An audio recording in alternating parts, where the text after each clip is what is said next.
Ensuite, il sera trop tard.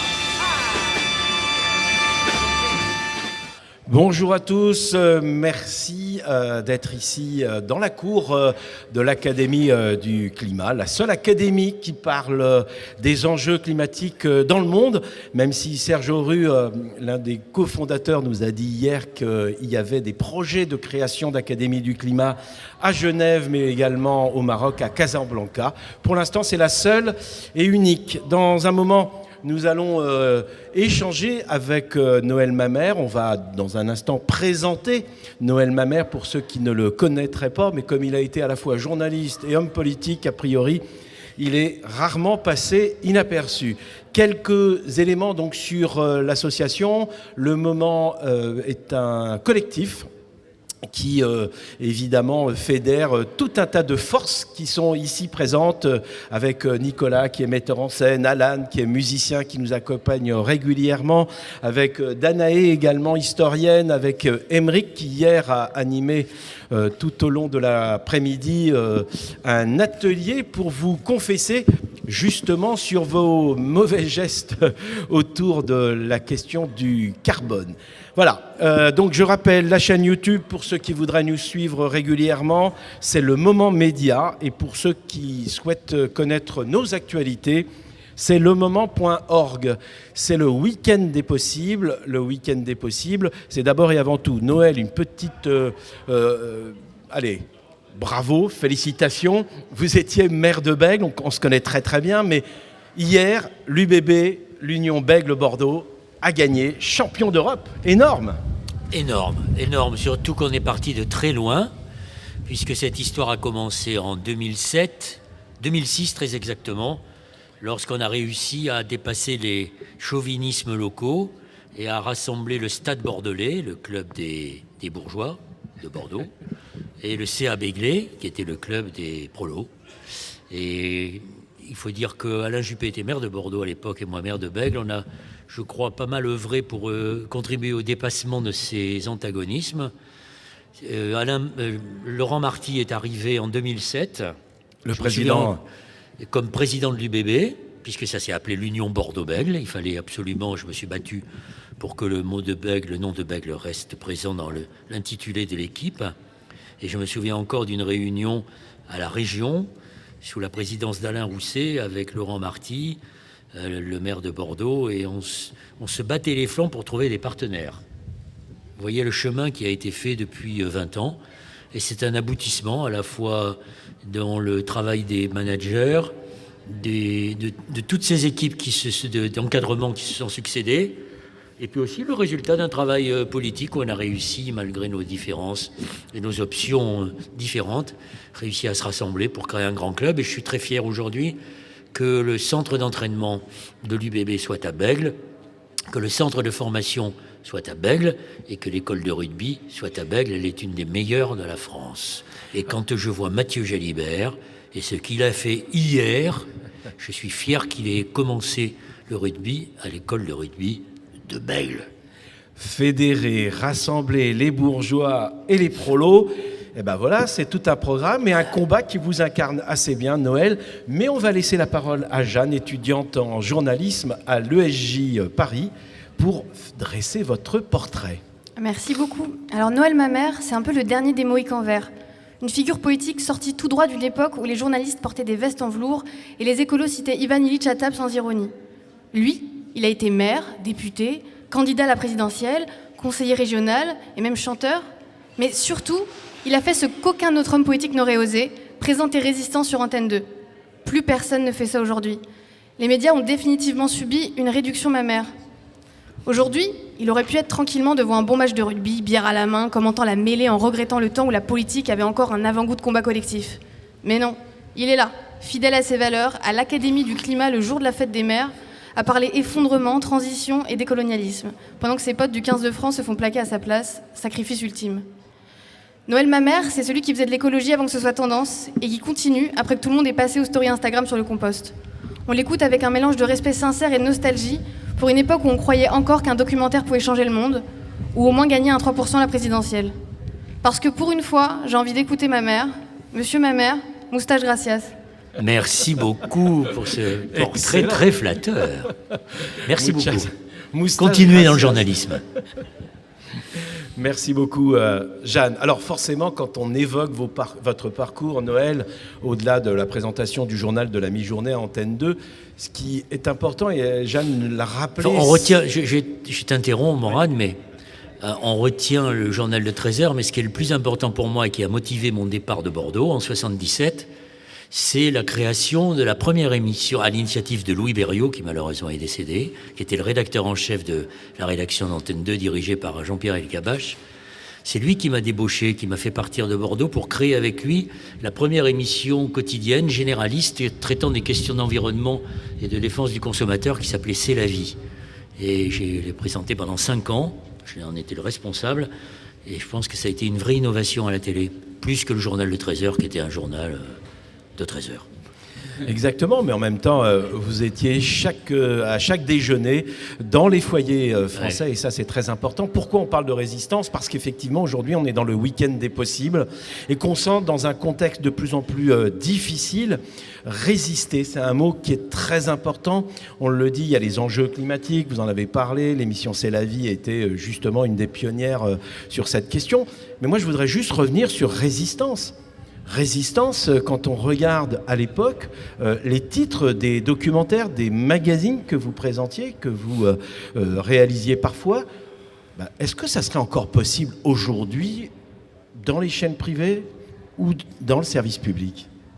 Alors, je ne sais pas, je remercie Jeanne et je vous remercie Morad d'avoir évoqué l'émission Résistance, qui restait en effet un de mes grands souvenirs journalistiques. Est-ce qu'aujourd'hui, il y a la place... Morad, vous faites de la télévision, vous savez très bien quelles sont les contraintes d'aujourd'hui. Est-ce qu'il y a la place pour une émission comme celle-ci, avec autant de liberté? Je n'en suis pas convaincu. Il y a dans les télés encore quelques espaces documentaires où l'on peut avoir un regard critique sur le monde et sur la société, qui est à peu près équivalent à ce qu'on faisait avec Résistance. Encore que Résistance, c'était une émission militante. Je ne me cachais pas des engagements au nom des droits de l'homme que j'essayais de défendre. Et je n'ai jamais reçu quelque contrainte que ce soit de la part des différents directeurs qui se sont succédés pendant les 5 ans où j'ai fait cette émission. Donc aujourd'hui, c'est vrai qu'on a une télé qui est beaucoup plus ouverte sur... avec ce slogan qu'on connaissait déjà à mon époque, ça commençait avec la dictature de l'audimat, c'est il faut que ce soit public. Ça ne veut rien dire, il faut que ce soit public, ça veut dire qu'on rabote. Et on va pas essayer d'expliquer les choses.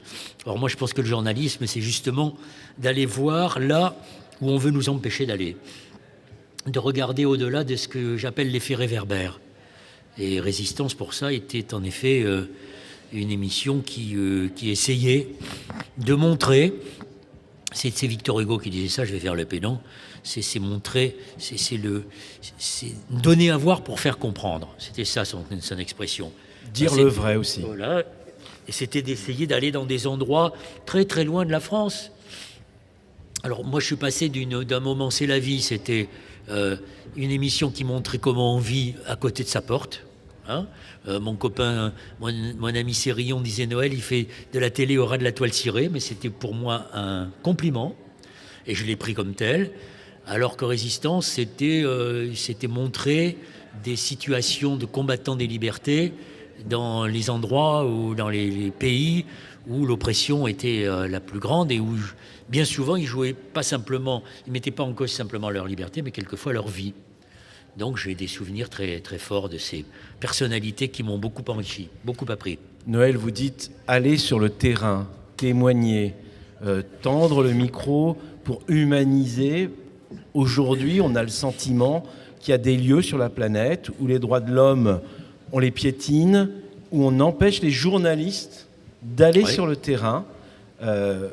Très clairement, vous avez parfaitement situé l'endroit dont je parle, c'est le Proche-Orient, c'est la bande de Gaza. Pour y être allé une 40aine de fois, je me dis qu'aujourd'hui, c'est quand même inimaginable qu'aucun journaliste étranger ne puisse se rendre sur place. Bien sûr, mais alors c'est maintenant bien tardivement, à mon point de vue, c'est aujourd'hui dénoncé pas simplement par les journalistes, mais aussi par des responsables politiques. Il était temps. Ça change. Ça commence à changer parce que la situation est tellement extravagante. D'ailleurs, je crois qu'il faut qu'on dise les choses très clairement. C'est pas quand on critique la politique menée par le gouvernement israélien à Gaza, c'est le gouvernement israélien actuel que l'on condamne, qui bafoue totalement le droit international et le droit humanitaire. Ça ne veut pas dire pour autant qu'on remet en cause l'existence de l'État d'Israël. Surtout pas. Et que ce n'est pas...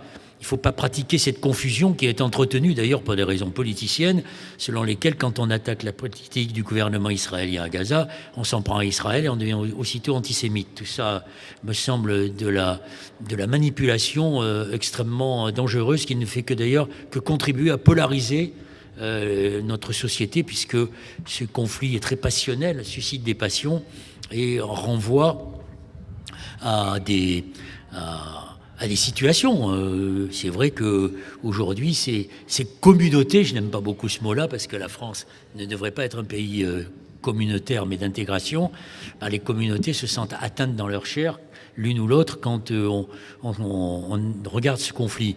Mais en effet, pourquoi le gouvernement israélien et l'armée israélienne ne veut pas de journalistes? C'est parce que, justement, ils pratiquent en ce moment une politique de nettoyage ethnique, je crois qu'il faut le dire clairement, en utilisant la famine comme un outil politique, ce qui est totalement contraire au droit humanitaire et au droit international. C'est très bien expliqué, pour ceux que ça intéresse, par un historien qui est allé autant que toi à Gaza, qui s'appelle Jean-Pierre Filiu, et qui a écrit une très bonne chronique aujourd'hui dans le Monde daté d'aujourd'hui, et qui vient d'écrire un bouquin après les 30 jours qu'il a réussi à passer à Gaza avec Médecins sans frontières, où il explique dans quel cataclysme se trouvent les Palestiniens qui sont aujourd'hui victimes à la fois d'un mouvement sectaire et terroriste qu'est le Hamas, et victimes de cette soif de vengeance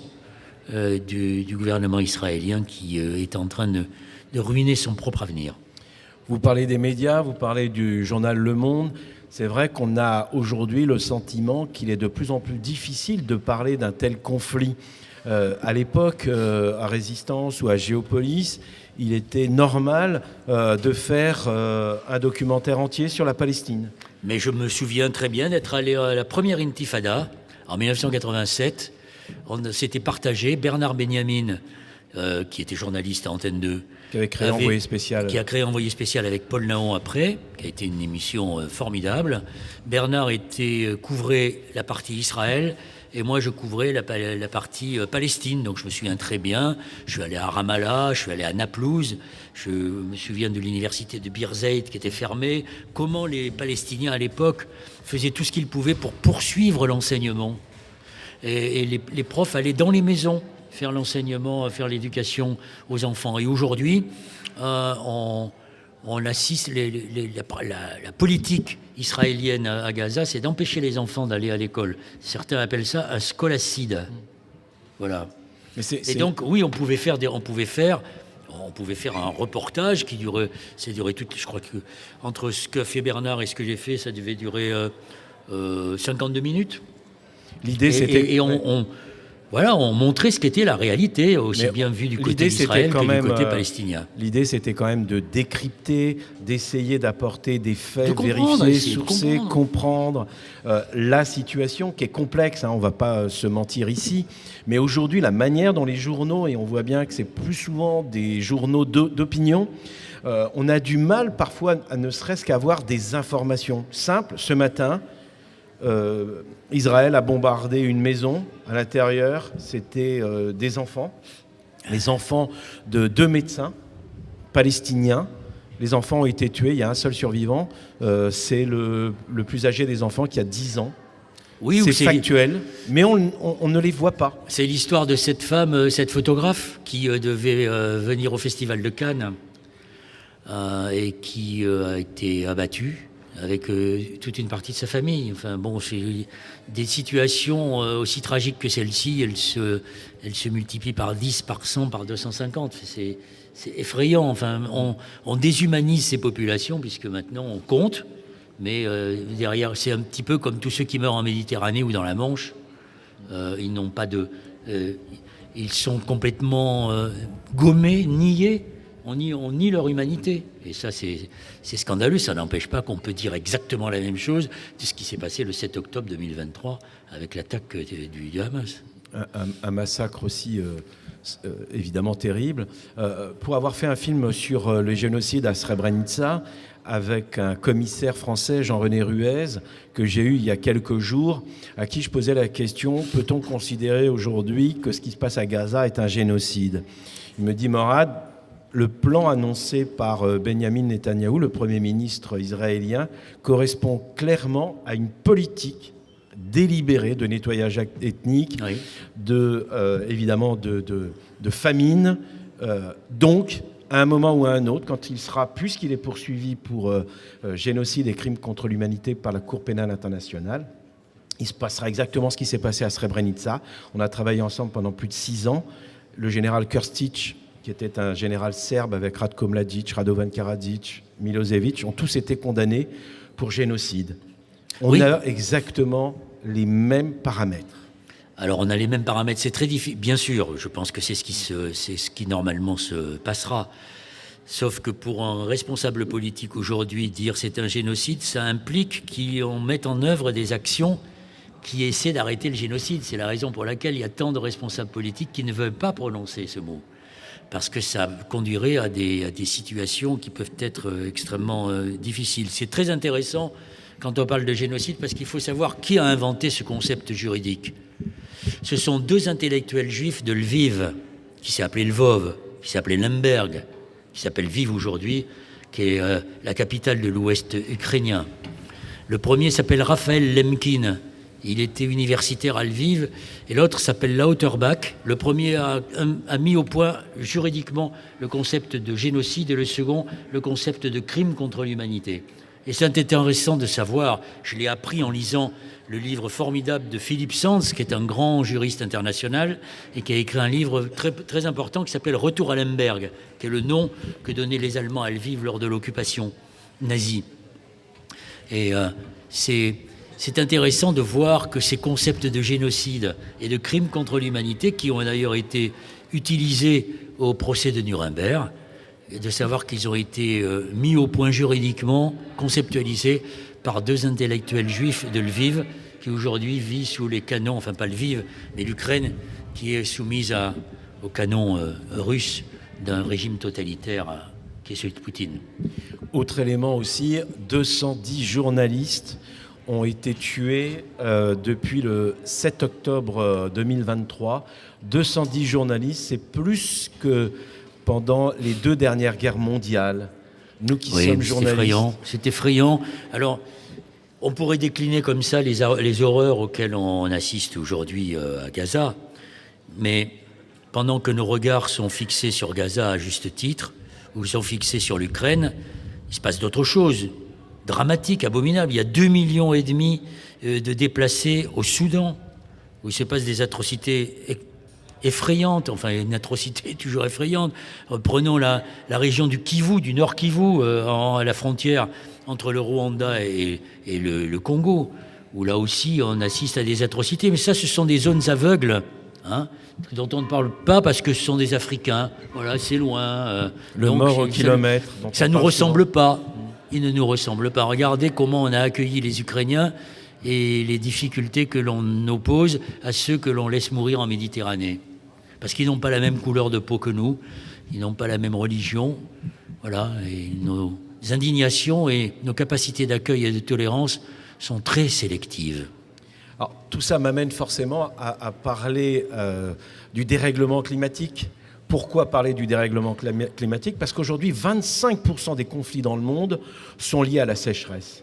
25%. 1 sur 4, c'est énorme.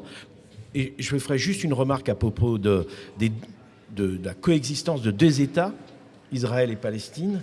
Aujourd'hui, le Jourdain n'a jamais été aussi bas. Les nappes phréatiques n'ont jamais été aussi peu remplies. La vraie question, c'est est-ce qu'on pourra faire vivre sur ces territoires 2 États? C'est les vraies questions. C'est aux politiques d'anticiper et d'imaginer des solutions. La vraie difficulté aujourd'hui, c'est qu'on est dans une logique de guerre et qu'on ne pense pas au plan B, comme dit d'ailleurs très bien un diplomate que l'on connaît tous, Dominique de Villepin. On ne pense pas, et Noël, vous avez été aussi élu politique, même au Parlement européen. Oui, mais je me souviens très bien dans mon émission Résistance, d'Anne Loustalot, qui a été une des toutes premières caméra-woman de la télé, était allée faire un reportage à ma demande en Palestine sur le détournement du Yarmouk, qui est un affluent du Jourdain, et qui était un détournement pratiqué par les Israéliens, comme le raconte très bien Filiu dans son papier du Monde. Le fleuve, je ne connais plus le nom de Gaza, a ici été détourné pour alimenter les colons. Mais la question de l'eau, elle se pose aussi quand on regarde le conflit entre le Pakistan et l'Inde. Avec le Cachemire. C'est la région, on appelle ça le château d'eau du monde. Avec le recul des glaciers, la question de l'eau va devenir importante pour tout le monde. Elle est très importante aussi dans notre pays.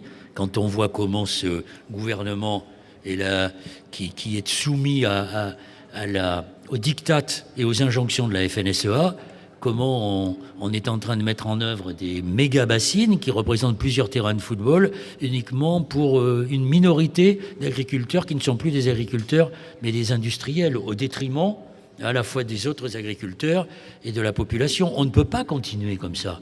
C'est pas l'écologie qui est punitive, c'est cette situation-là.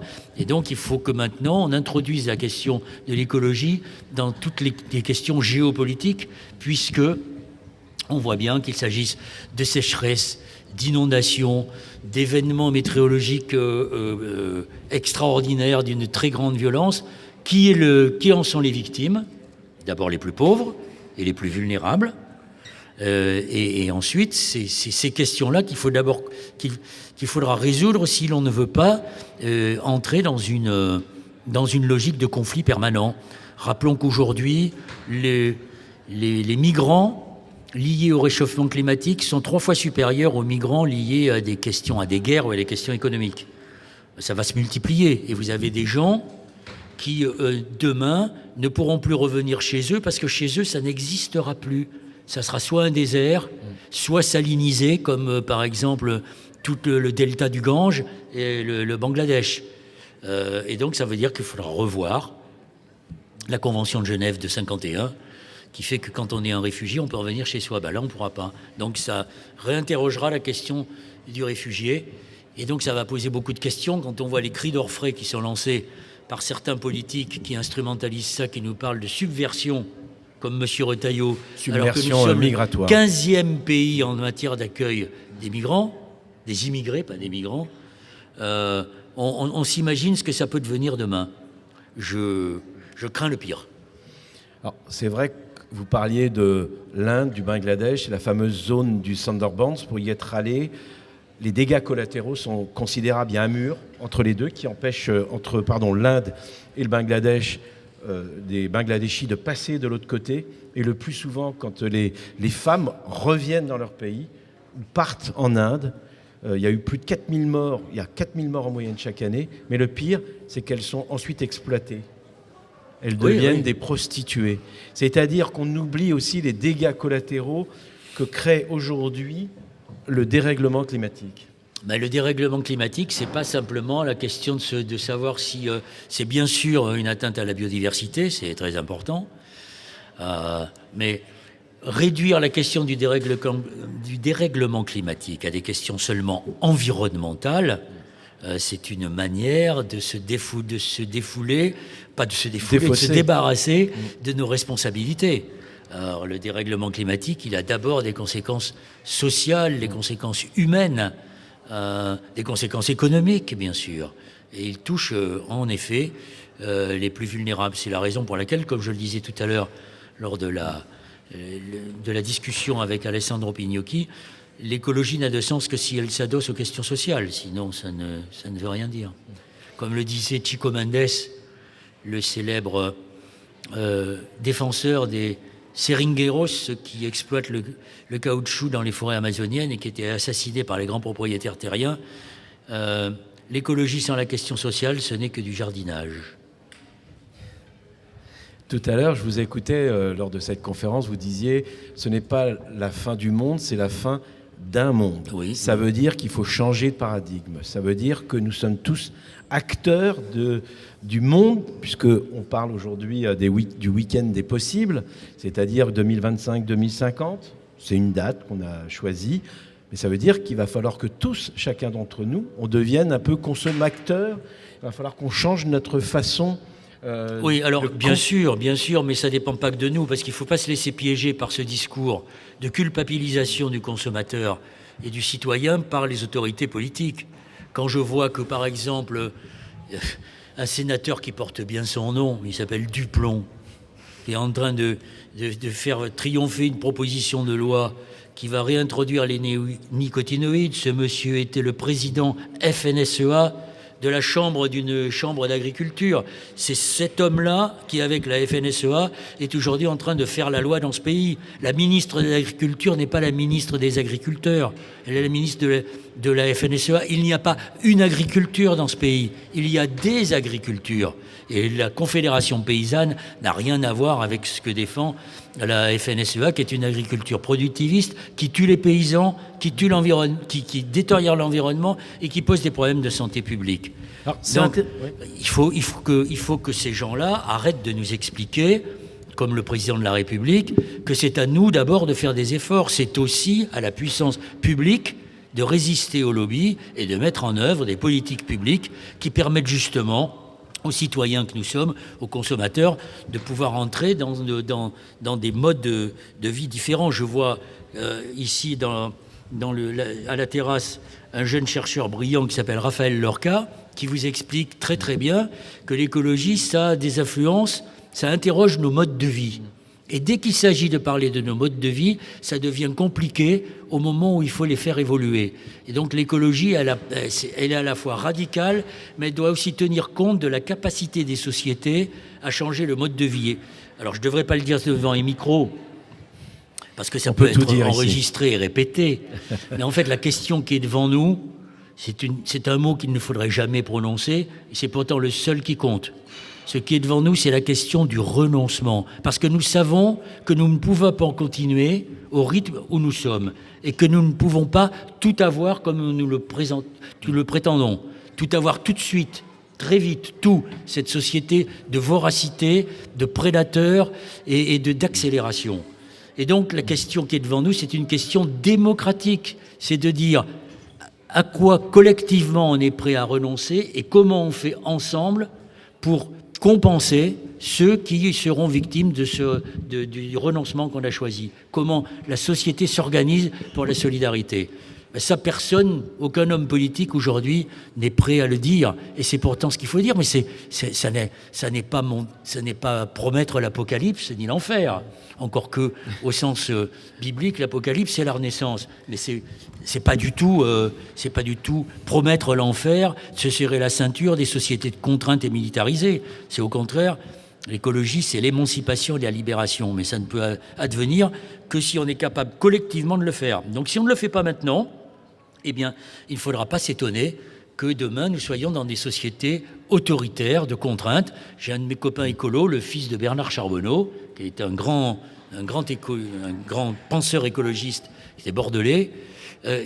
Avec son accent du sud-ouest, il me disait « Si tu fais pas gaffe, tu te réveilles avec Staline dans le pieu. » C'est exactement ce qui se passera si on fait pas gaffe et si on ne met rien en œuvre pour éviter le pire. Parce que le pire, ce sera ça, l'atteinte à nos libertés et donc des sociétés de contrainte, de rationnement. C'est pas ça que nous voulons.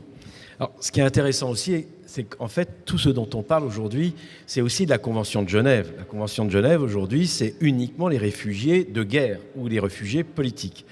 Tout à l'heure, tu parlais effectivement de tous ces migrants, ces réfugiés, ces déplacés qui vont venir, pas seulement en Europe, parce que là où ils sont les plus nombreux, où ils se sont le plus déplacés, c'est en Afrique. C'est vraiment une migration intra-africaine. Alors, il faut préciser ce que tu dis, parce que là encore, on fait croire que nous serions sous une situation de submersion. En Iran, il y a 8 millions déjà, de par migrants. exemple, vous allez au Liban. Au Liban, il y a 2,5 millions de réfugiés pour une population de 6 millions d'habitants. Donc vous faites la proportion. Et les principaux mouvements de déplacement, ils sont infra-africains, intra-africains. Par exemple, la Côte d'Ivoire est un des pays d'Afrique qui accueille le plus de réfugiés. Et nous, on vient pleurer parce qu'on a des demandes, on a des réfugiés ou des immigrés qui viennent chez nous et qui, paraît-il, déstabiliseraient notre société. Ramener les questions qui se posent à nous à la question identitaire, c'est une manière de lâcheté, parce que ça évite de parler des vrais problèmes que nous vivons. Mais tout ceci nous ramène à un point clé qui est l'argent. Pourquoi je parlais de la Convention de Genève? C'est qu'aujourd'hui, la Convention de Genève n'intègre pas les migrations environnementales, les migrations climatiques. Le Programme alimentaire mondial, le Haut Commissariat aux réfugiés n'ont pas aujourd'hui comme objectif d'aider, de soutenir, d'accompagner ces nouveaux migrants. Parce qu'il ne faut pas se mentir, tu le disais tout à l'heure, et c'est très juste, avec les sécheresses, des populations ne pourront plus retourner dans leur pays. En France, à un moment, on a imaginé à un moment le co-développement. On ne le fait plus aujourd'hui. Ce qui est un peu dommage, c'est qu'on arrive dans des situations où on ne prépare pas. J'ai fait un colloque il n'y a pas très longtemps sur les migrants hors européens. Or, aujourd'hui, quand vous regardez dans le monde de l'agriculture, dans le monde de la restauration, de l'hôtellerie, dans tout un tas de métiers qui sont en tension, il nous manque 800 000 salariés. 800 000 aujourd'hui. Il y avait la directrice des ressources humaines de Sodexo, de ce grand groupe Sodexo. Elle disait exactement ça. Ils essayent aujourd'hui de former, de préparer, puisque tu es à Bordeaux, on sait pertinemment qu'à une époque, il y avait des négriers qui faisaient venir du Maroc des vendangeurs. Oui, dans le Médoc, oui. Dans le Médoc. Et une fois qu'ils les avaient exploités, ils leur disaient maintenant, vous faites comme vous voulez, mais nous, on ne vous paye pas votre billet retour. Si on ne prépare pas, si on n'anticipe pas l'arrivée de ces migrants, de ces populations, Noël, on va dans le mur. Oui, oui, mais bien sûr. Mais c'est moi, je suis un partisan du droit, parce que les sociétés sont civilisées par le droit.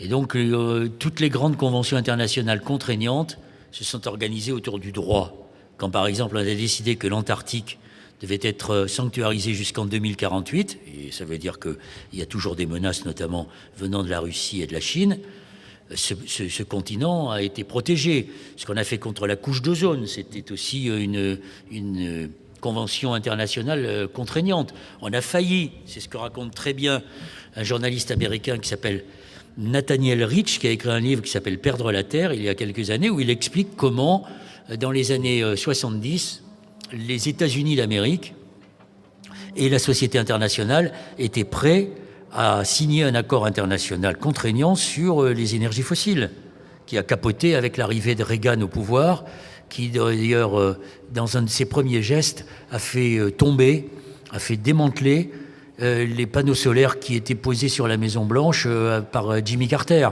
qui a été de ce point de vue un très grand président américain.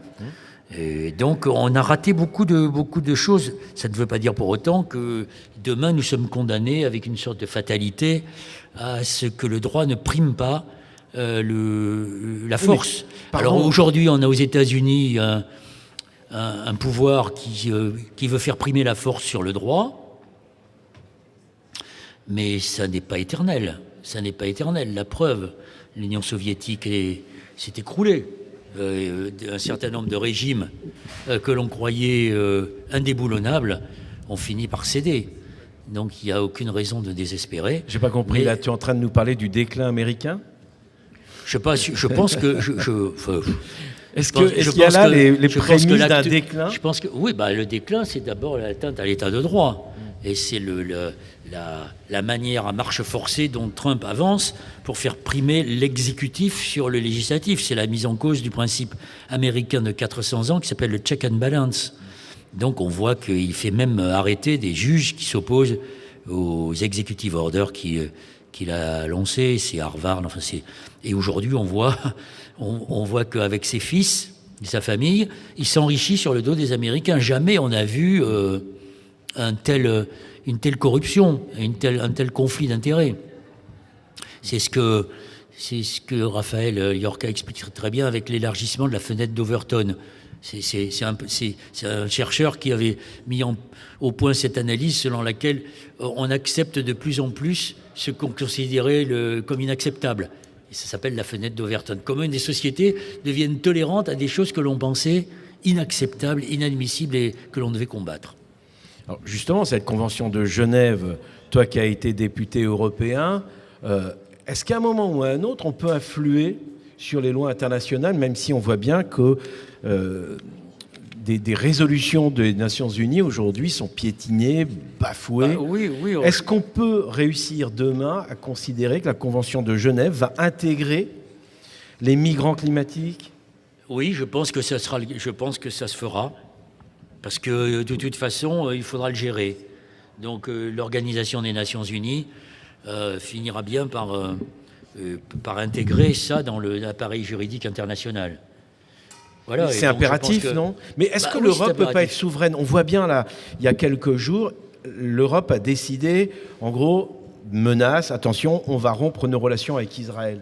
Et il y a eu un effet. C'est pas les relations avec Israël, c'est rompre la convention de réciproque. Oui. Mais ça ne veut pas dire qu'on va rompre diplôme. totalement avec Israël. Non, mais la question n'est pas de rompre avec Israël, mais effectivement, il y avait une menace qu'avait, pour la première fois, l'Europe avait décidé c'est la question des sanctions. De hausser le ton, entre c'est guillemets. la question. Oui, sauf que pour l'instant, les grandes décisions, notamment celles-ci, doivent être prises à l'unanimité. Comme dans l'Union européenne, il y a des gens comme les Slovènes et comme les Hongrois qui ne seront pas du tout là-dessus. Ça va être extrêmement difficile. Sauf que l'entêtement de Netanyahou et des suprémacistes juifs qui l'entourent dans le gouvernement finira par contrarier, entre guillemets, ceux qui aujourd'hui le soutiennent encore, comme les États-Unis. Parce que Gaza ne serait pas un champ de ruines, un cimetière, s'il n'y avait pas les armes américaines. Alors, Jeanne, qui est une jeune journaliste, va te poser une question, justement. Elle représente aujourd'hui l'avenir de ce beau métier que nous pratiquons. Justement, ma question elle est à ce sujet. On parlait tout à l'heure du fait qu'on ne présentait plus d'émissions comme Résistance. Je me demandais, selon vous, comment on est un bon journaliste dans ce monde où les faits n'intéressent pas grand monde ? Alors moi, je dirais, quand je suis interrogé par des jeunes journalistes comme vous, Jeanne, je crois que vous avez 24 ans, ces jeunes journalistes qui se disent « Mais comment je vais pouvoir faire mon métier alors que c'est l'empire des fake news qui inonde le monde aujourd'hui ?» qu'on n'a plus de place, que l'intelligence artificielle va nous remplacer. Moi, je pense le contraire. Je pense que jamais le journalisme n'a été aussi nécessaire qu'aujourd'hui, justement pour faire barrage à ceux qui aujourd'hui tentent de nous manipuler, de nous inonder. Et donc, c'est plus que jamais, le journalisme est une nécessité, à condition que les écoles de journalisme dans lesquelles vous vous trouvez contribuent à exercer votre esprit critique, ce qui n'est pas le cas de toutes les écoles. Précisément, Jeanne, si mes informations sont bonnes, vous êtes étudiante à l'ESJ, l'École supérieure du journalisme à Paris, qui a été rachetée par qui, dites-nous ? Par nul autre que Vincent Bolloré et un consortium de gentils milliardaires. Et alors qu'il avait garanti que votre directrice pédagogique resterait en poste, qu'est-ce qui s'est passé il y a quelques jours ? Alors, on a appris un peu en off, rien n'est officiel, que notre directrice avait été écartée de la direction. Alors, moi, ça m'inquiète fortement. Je sais que c'est ma dernière année, c'était un master en 1 an. Mais voilà, ce que va devenir l'École supérieure de journalisme de Paris, qui est une des plus vieilles du monde, qui a été fondée par Dick May, qui a une histoire que je trouve formidable, moi, ça m'attriste de savoir qu'elle est possédée par des gens qui possèdent aussi des médias et qui ont des projets assez clairs pour ces médias et pour l'information. Voilà, donc je suis très inquiète et aussi heureuse de partir avec ma convention de stage.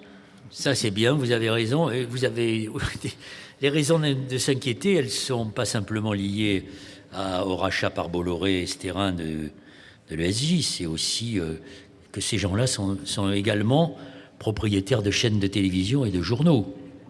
Donc ça pose un problème quand même. Je pense des chaînes d'opinion. Des chaînes d'opinion, mais il y a aussi des journaux, Le Point et autres, qui qui appartiennent à des milliardaires. C'est vrai que le métier de journaliste, on l'oublie, il faudrait peut-être aussi le rappeler. Et Jeanne, tu embrasses une jolie carrière. C'est d'abord et avant tout d'aller sur le terrain, de témoigner, de vérifier, de sourcer ces informations. Or, dans ces chaînes, dans ces journaux dont on parle là, du groupe Bolloré, on a souvent des gens qui ont des rondes serviettes et qui oublient les faits. Oui, mais d'ailleurs, ce n'est pas étonnant et c'est très juste que ces 8 étaient interrompus par l'Arcom. Parce que ça ne correspond pas du tout à ce qui se passe sur CNews, puisqu'il faut l'appeler comme ça. Donc c'est C8 qui a été fermé, mais ça ne correspond pas du tout aux engagements qu'ils ont pris et dans la charte qu'ils ont signée, qui normalement est une charte qui contribue, qui est une charte selon laquelle on respecte les règles et le fonctionnement, la déontologie de l'information. C'est pas de l'information, c'est Fox News, voilà, c'est comme ça.